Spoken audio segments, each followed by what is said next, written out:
Senhor Jesus. Louvado seja o Senhor, irmãos.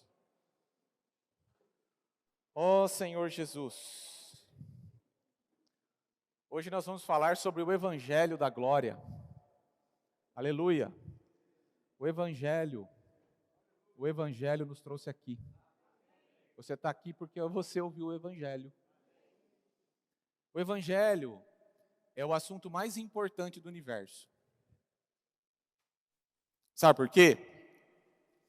Porque apesar da política, da educação, da cultura, tratados e resolverem muitos problemas, eles só têm a capacidade de resolver os problemas de hoje, ou de um futuro próximo.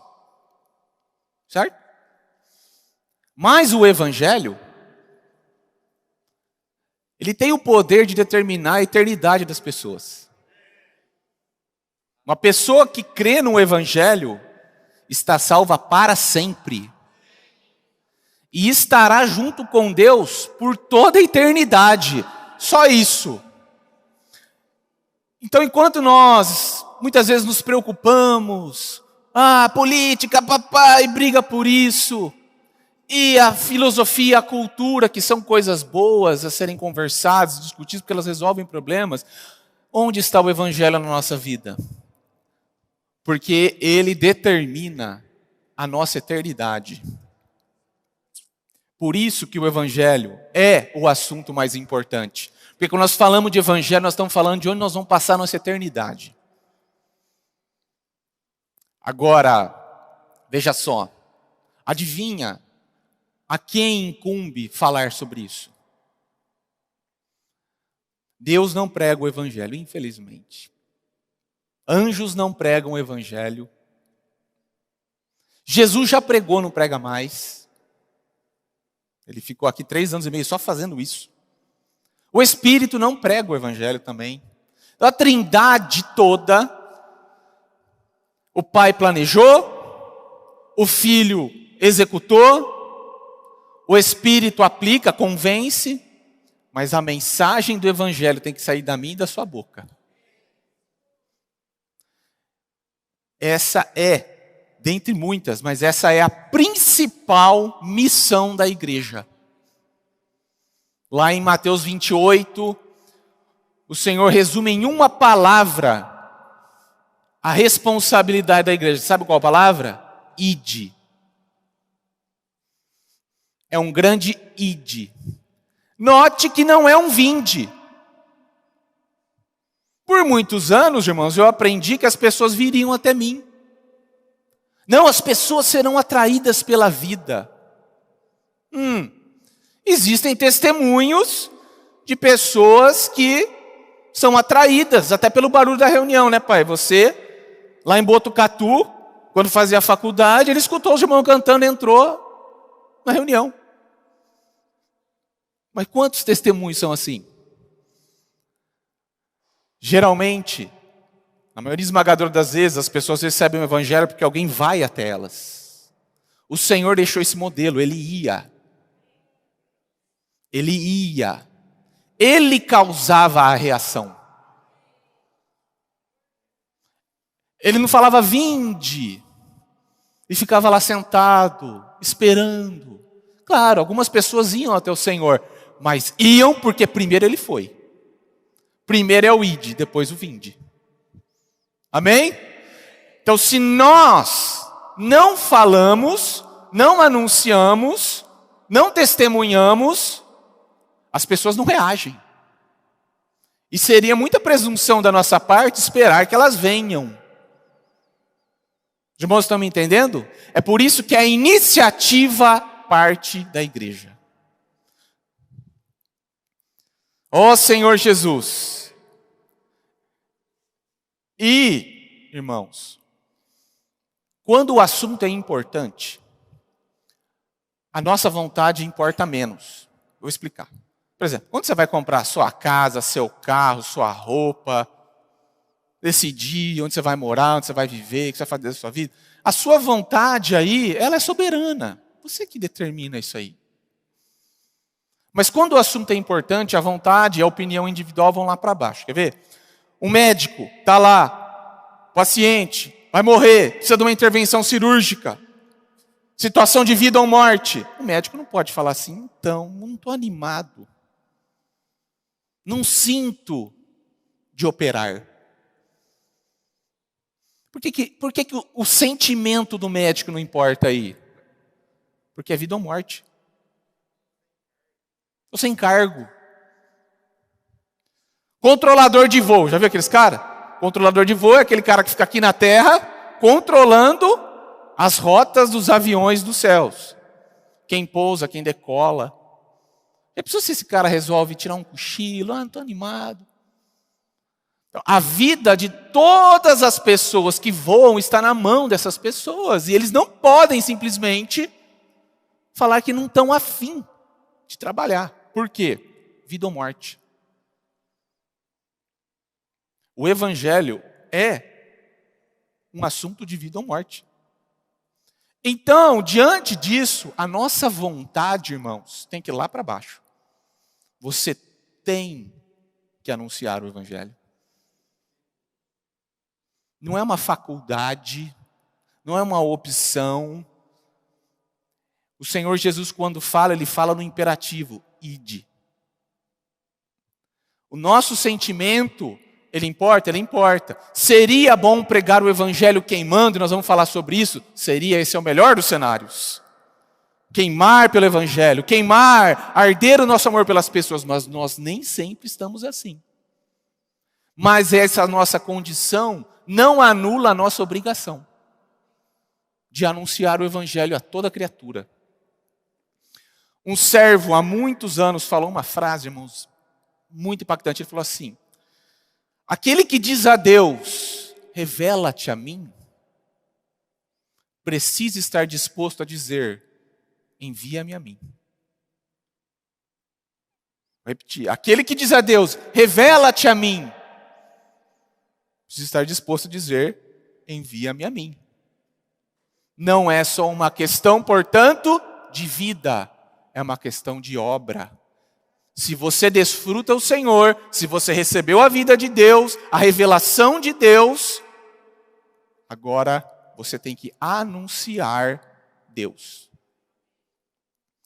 Ó Senhor Jesus, veja então, irmãos, que a questão do Evangelho não depende ou não deveria depender tanto assim do que eu e você pensamos sobre. Porque o nosso Senhor mandou. Você que é pai, quando o filho fala, mas por que eu não posso? Por que isso? Por que aquilo? Chega uma hora que você fala, porque eu mandei. Não é assim? Porque eu mandei. E ponto. Por que nós temos que pregar o Evangelho, irmãos? Bom, muitos motivos, mas dentre eles é porque o Senhor mandou. Né? Se o seu chefe manda, você faz. Mas se o Senhor manda, eu vou pensar, eu vou orar, eu vou sentir. E os anos passam. Aí eu tenho que ver ainda se o meu amigo lá do trabalho, né, ele está meio estranho, fala algumas coisas para mim. Mas eu vou orar sobre isso. Olha, irmãos, você cria a oportunidade. Você não espera a oportunidade, você que cria. Ó Senhor Jesus. Então nós vamos ler alguns versículos sobre essa questão da obediência.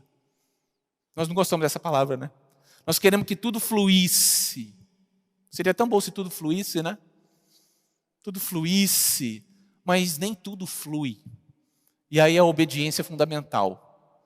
Eu faço porque o Senhor mandou eu fazer. Não porque eu quero. Então olha só. 1 Coríntios 9, 16 e 17. Olha o que o apóstolo Paulo diz sobre isso. 1 Coríntios 9, 16 e 17. Se anuncio o Evangelho, não tenho de que me gloriar. Por quê? Porque sobre mim pesa essa obrigação. Ponto. Por que eu anuncio o Evangelho? Porque sobre mim pesa isso. Porque ai de mim se não empregar o Evangelho. Olha só o senso de servidão que Paulo tinha. Irmãos, Deus é Pai, mas Deus é Senhor. No que diz respeito a Pai, nós amamos. No que diz respeito ao Senhor, nós obedecemos. Então quando você fala, Jesus é o Senhor, ou Senhor Jesus, não esqueça o que isso significa.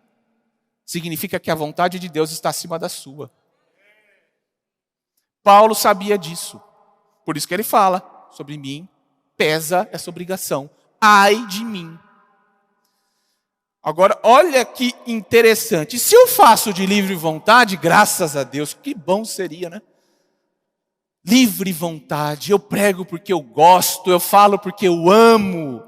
Muito bom, esse é o cenário ideal. Tem o galardão. Que o Senhor queime em nós o fogo do Evangelho, para que nós façamos isso de livre vontade.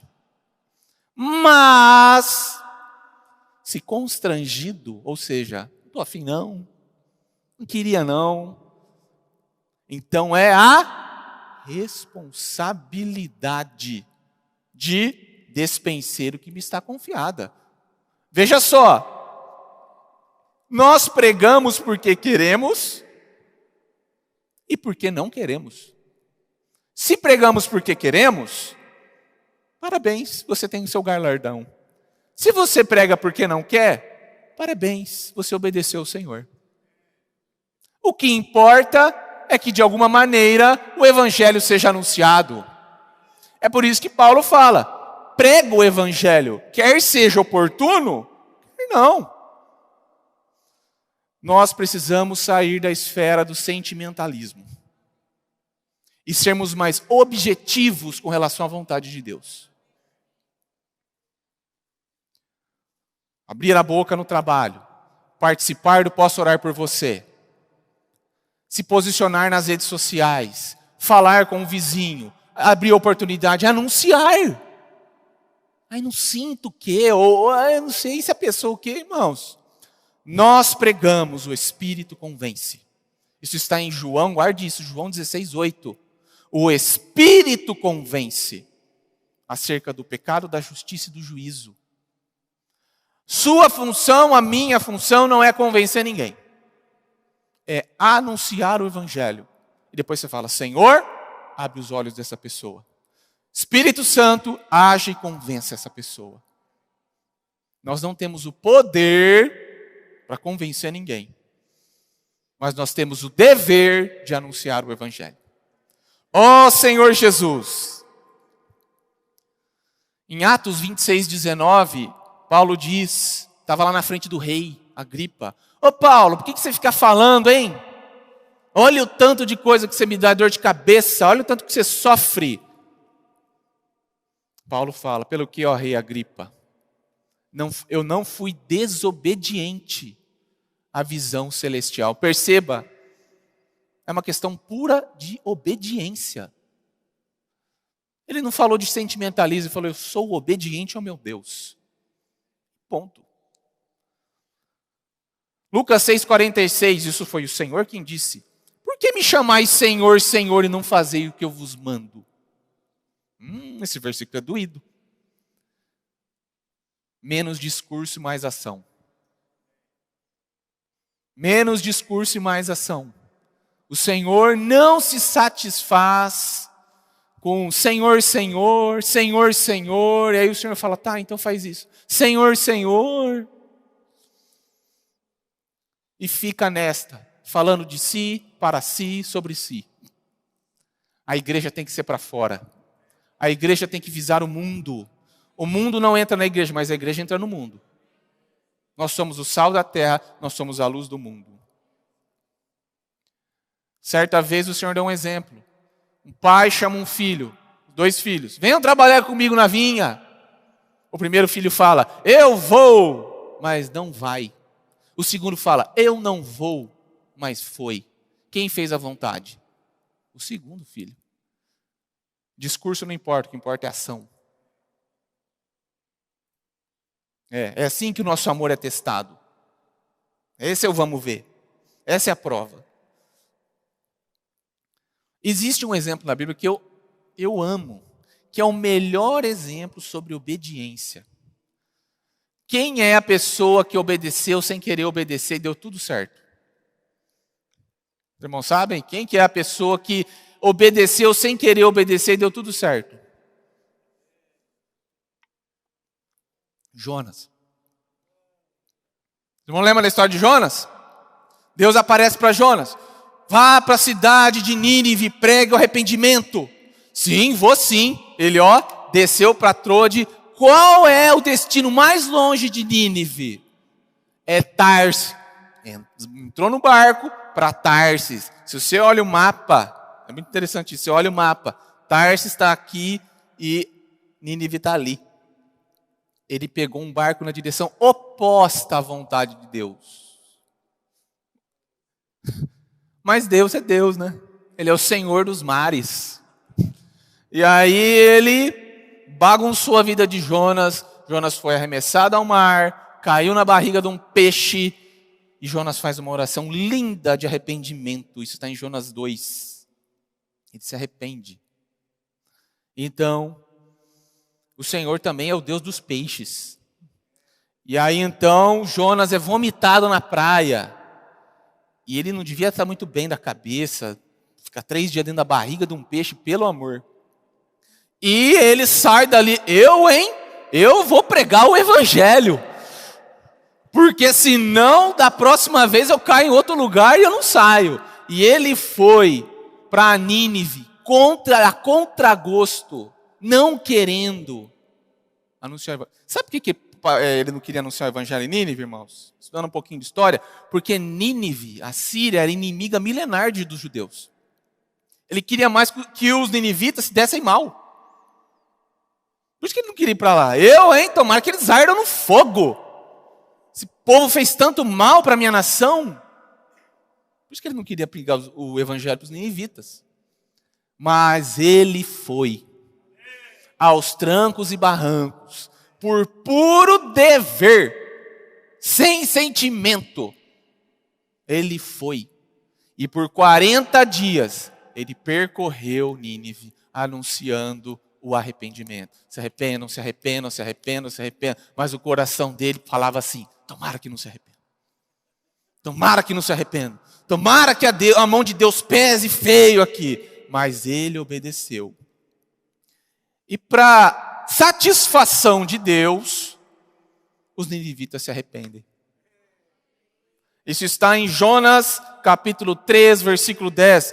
Viu Deus o que fizeram. Jonas 3,10. Como se converteram do mau caminho.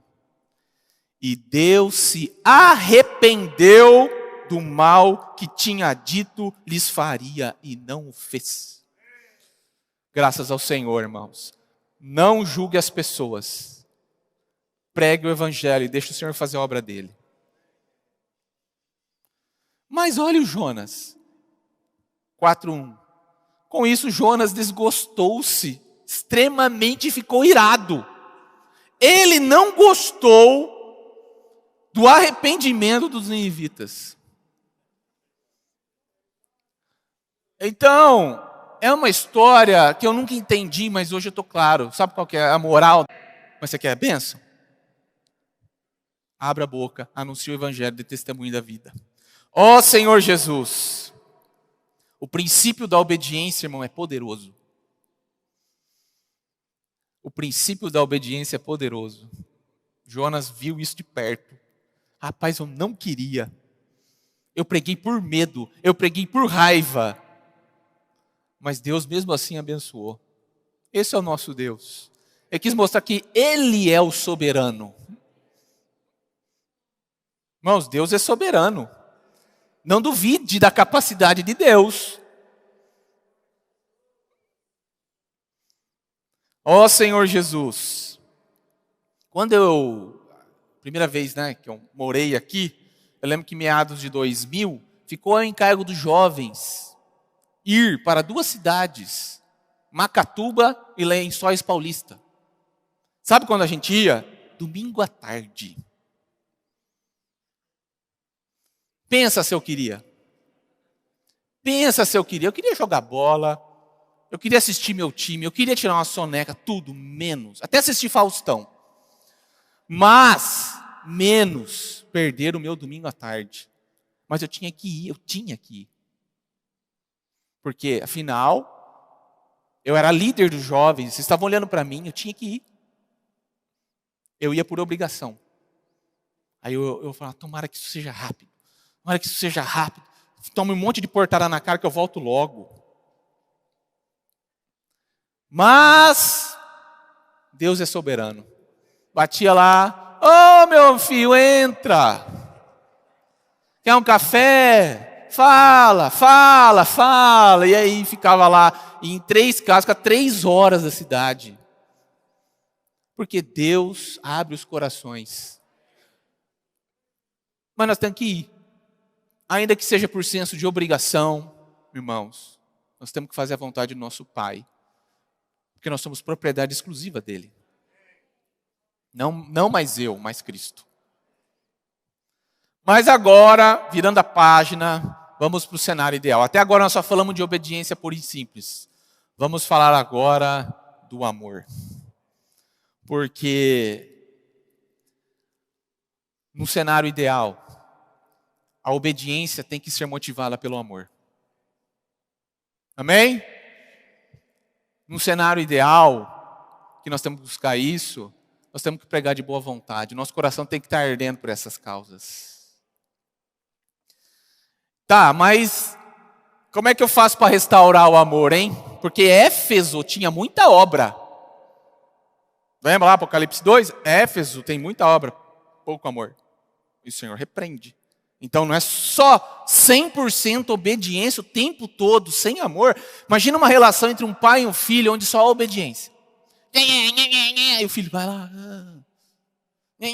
Não tem conversa, não tem carinho, não tem afago, não tem presente, não tem tempo de qualidade junto. Esse filho, quando completar 18 anos, não volta mais para casa. Porque foram 18 anos só na coleira.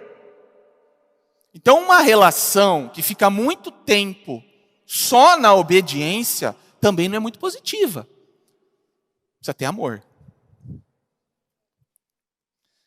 E não vamos ler, né? Mas os irmãos, Gálatas 5 fala dos frutos do Espírito, ou o fruto do Espírito. E o primeiro fruto do Espírito é o amor. É por isso que quando Paulo escreve a Timóteo, ele fala, Timóteo, reaviva o dom de Deus que há em ti. Por quê? Porque quando você reaviva o Espírito, você restaura o amor, que é um fruto do Espírito. Então, irmãos, eu não sei se você gosta de ouvir isso, mas aqui nessa igreja, você sempre vai ouvir essa tecla. O Espírito. Tudo é o Espírito. Para restaurar o amor, tem que exercitar o Espírito. Eu sei que você queria uma dica, um truque, mas para restaurar o amor, irmão, tem que exercitar o Espírito. Porque o amor é um fruto do Espírito. Você não constrói o amor de outra forma, mas só o Espírito pode colocar o amor pelo Evangelho, pelas pessoas, dentro de nós. Por isso, então, Paulo fala para Timóteo exercitar o Espírito. Reaviva a chama do dom. Reaviva o Espírito. Porque, Timóteo, quando você fizer isso, o seu amor pela igreja será restaurado. O seu amor pelas pessoas e pelo Evangelho será restaurado. Então nós temos que exercitar o Espírito por vários motivos, mas dentre eles, irmãos, é a restauração do amor. Ó Senhor Jesus, que o Senhor queime no seu espírito. Irmão e irmã, que o Senhor queime no seu espírito. Coisas vão acontecer, tipo restauração do amor. Ó Senhor Jesus. E é por isso que quando a gente fala de pregação do Evangelho, nós falamos de amor e nós falamos de espírito. Então o irmão Esdras, nessa semana do Elemento Diário, se você leu, você vai ver que ele fala sobre os 7 espíritos. Por que ele fala sobre os 7 espíritos numa mensagem sobre pregação do Evangelho? Porque o Espírito restaura o amor. E o amor incendeia a nossa obediência. E aí a gente fala do Senhor. Então vamos ler alguns versículos, são 3 versículos em Apocalipse muito importantes sobre o Espírito. Apocalipse 1:4. Vamos ler? Apocalipse 1:4.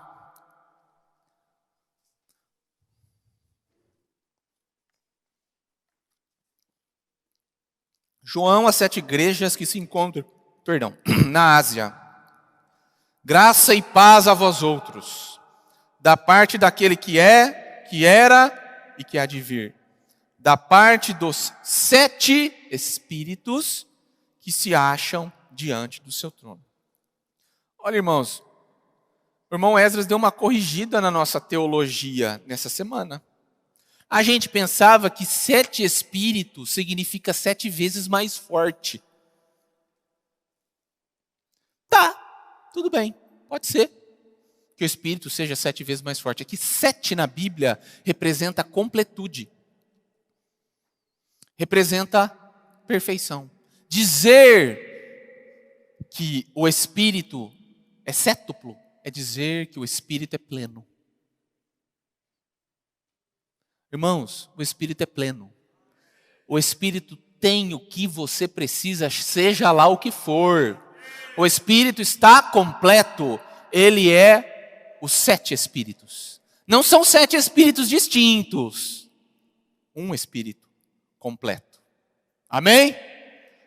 Tá, mas vamos ler mais sobre o Espírito. O que é esse Espírito? Apocalipse 4:5.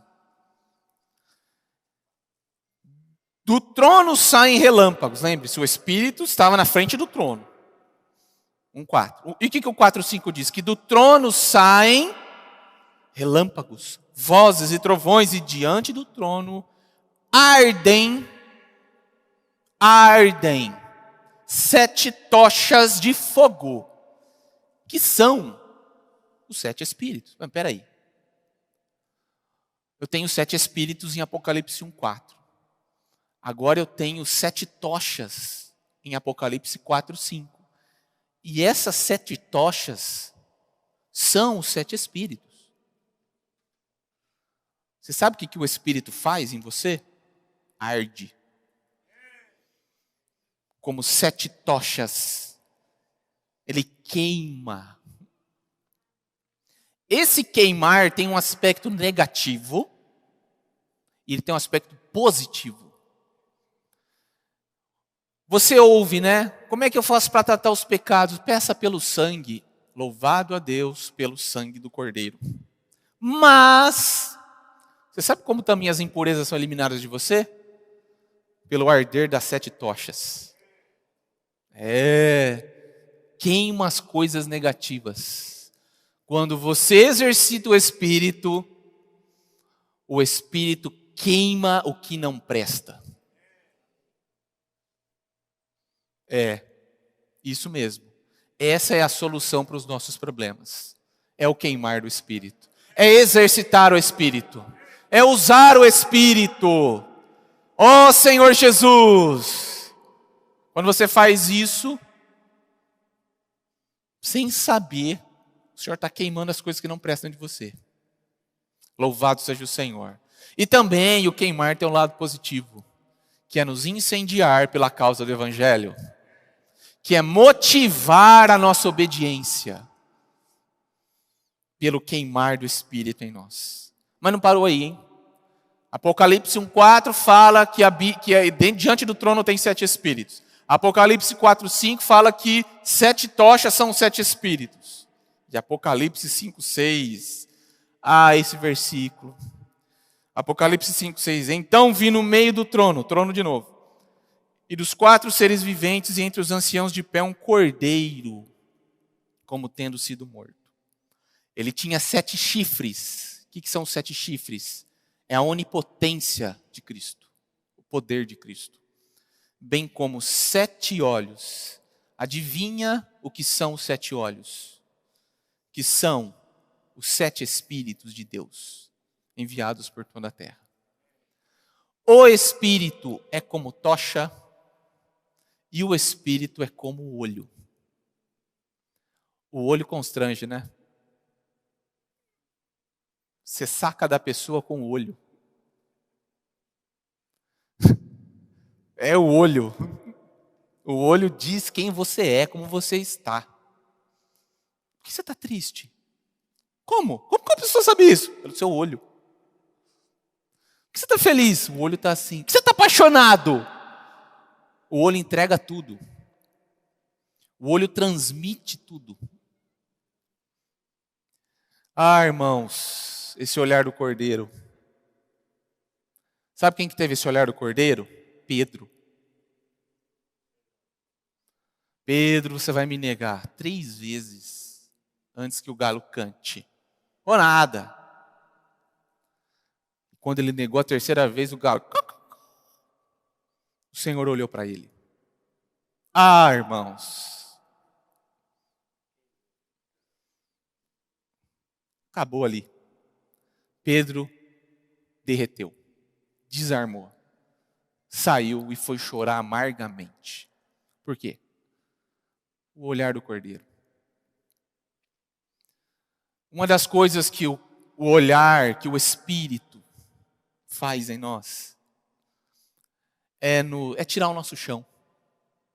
É nos constranger pelo amor de Deus. Você entende isso? Todos nós aqui já tivemos essa experiência em maior ou menor intensidade. Todos nós aqui. Que é olhar, é sentir realmente que o olhar do Cordeiro é irresistível. É uma coisa que a gente ficar falando aqui não adianta. É uma coisa que você tem que experimentar, né? Que é olhar para Cristo. E quando Ele olha para você, meu amigo, acabou a conversa. Você desmonta. Nós precisamos ser desmontados. Nós precisamos ser acabados, constrangidos pelo olhar do Cordeiro. Que o Senhor restaure em nós comunhão com Ele no Espírito. Porque é assim que a gente olha para Cristo e é assim que Ele olha para você. E aí quando Ele olha para você, meu amigo, Ele constrange. Ele constrange, né? Se você sai daqui e alguém sai atrás de você, fica olhando para você o tempo inteiro, é chato, né? Você não é você, parece. Para de olhar, meu. Quando alguém está olhando para você, você tem um viver na linha. Não é verdade? Nós somos quem nós somos é na privacidade. Aí eu sou quem eu sou, eu falo o que eu quero, eu faço o que eu faço. Mas se tem alguém lá, opa, nós precisamos tomar consciência da presença de Deus. Você tem que orar, Senhor, me torna consciente de que o Senhor está olhando para mim. Você vai andar na linha. Vai andar na linha. Por que nós pecamos? Falamos qualquer coisa, porque a gente esquece que tem alguém olhando para nós. Cristo está olhando para você. E quando você tem consciência disso, sua vida muda. Opa, alguém que morreu por mim, eu devo a minha vida por ele. Eu não vou fazer qualquer coisa perto dele. Eu não vou falar qualquer coisa. Então, irmãos, uma das coisas que esse olhar do Cordeiro faz, sabe o que é? Já falamos sobre constranger, falamos sobre restringir. Ele sonda. O que é sondar? É ir a fundo. É investigar com minúcia. Pegar uma lanterna assim. O salmista, em Salmo 139, fala o quê? Sonda-me, ó Deus, e conhece o meu coração. Prova-me e conhece os meus pensamentos. Vê se há em mim algum caminho mau e guia-me pelo caminho eterno. Quando o Cordeiro olha, ele sonda. Vai fundo. Mágoas, pecados ocultos, de estimação, que só você sabe e ele. O Cordeiro sonda e fala com muito amor, trate com isso. Resolva isso. Sabe por que a gente tem uma vida muito solta? Porque a gente não está olhando para Cristo. Porque quando você olha para Ele, imediatamente você está contra a parede. Você está na mesa de cirurgia e o cordeiro está olhando ali, vamos ver o que tem aqui. E vamos tirar aqui o que doer. Isso é sondar. Ninguém te fala, é o Espírito que te ilumina. Para tratar com as coisas negativas dentro de nós. Ó Senhor Jesus, que possamos orar, irmãos, o Senhor sondar a nosso coração e dar liberdade para Ele tratar com as coisas negativas em nós. E por fim, uma coisa que o olhar do Cordeiro faz, irmãos, é nos infundir com o seu amor. Certo? Você olha para aquele Cordeiro, você não resiste ao Cordeiro, e aí você fala, Senhor, me usa. Senhor, o que o Senhor quer de mim? O que o Senhor espera de mim? É por isso que quando a gente lê a Bíblia e vê os grandes servos do Senhor, jogando tudo para o alto, entregando, sabe? O que aconteceu? O que ele tem que eu não tenho? É que ele olhou para o Cordeiro. E aí, meu irmão? Quando a gente olha para o Cordeiro, a nossa vida fica pequena. E sem sentido, sem Cristo. Que todos nós possamos desfrutar, exercitar o nosso espírito. Olha o tanto de coisa que acontece com a gente, sem a gente ter consciência, quando nós usamos o Espírito. Ele ilumina, Ele constrange, Ele sonda, Ele nos infunde o seu amor, a sua vida, o seu encargo, e aí a gente volta no início da mensagem. O Evangelho da glória de Deus deve ser pregado por obediência? Sim. Mas o Evangelho da glória de Deus também tem que ser pregado por amor. Porque Deus ama o mundo. E aí, quando a gente olha para Ele, o sentimento dele passa a ser o nosso. O que Ele ama, nós amamos. O que Ele rejeita, nós rejeitamos. E aí nós passamos a estar dentro da vontade de Deus. Amém? Que o Senhor nos abençoe. Que o Espírito dele arde em nós. Jesus é o Senhor. Amém. Vamos cantar o S12?